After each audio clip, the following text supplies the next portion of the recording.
அதே மாதிரி நீங்கள் அறிவியல் சார்ந்து கேட்டால் சொல்லுவார், தாமஸ் ஆல்வா எடிசனை கேட்டால் சொல்லுவார், ஷேக்ஸ்பியரை கேட்டால் சொல்லுவார், எதை கேட்டாலுமே தெளிவாக சொல்லுவார்.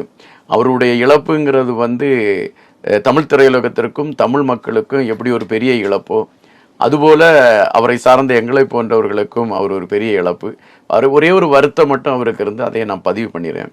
கடைசி காலகட்டங்களில் வந்து திரையுலகம் வந்து அவரை சரியா பயன்படுத்தலை. அந்த ஒரு வருத்தம் அவர்கிட்ட ரொம்பவே இருந்துச்சு. பைபாஸ் சர்ஜரியும் ஒன்று பண்ணியிருந்தாரு, பைபாஸ் சர்ஜரி பண்ணியிருந்தாரு. அந்த திரையுலகம் அவரை பயன்படுத்தலைங்கிற ஒரு பெரிய வருத்தம் இருந்துச்சு. கடைசியில் அந்த தர்மதுரைங்கிற அந்த படத்துல வந்து கொஞ்சம் விஜய் சேதுபதி படத்துல வந்து ஒரு நல்ல ஒரு கேரக்டர் கொடுத்தாங்க.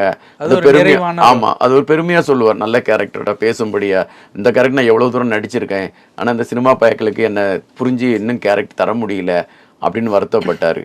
ராஜேஷ் அவங்களுடைய பெரிய வருத்தம் அதுவாக தான் இருக்கும். இப்போத்த சூழலில் அவங்க பையனுடைய திருமணத்தில் அவர் கலந்துக்காமல் போயிட்டாரேங்கிற ஒரு வருத்தம் எல்லாருக்குமே இருக்குது. அவருடைய ஆன்மா சாந்தி அடையணும். மறுஜென்மமும் அவர் தமிழகத்தில் தமிழனாக பிறந்து இதுபோல் மக்களை மகிழ்விக்கக்கூடிய ஒரு கலைஞனாக அவர் உருவாகணும் அப்படின்னு தான் ஒரு ஆசை.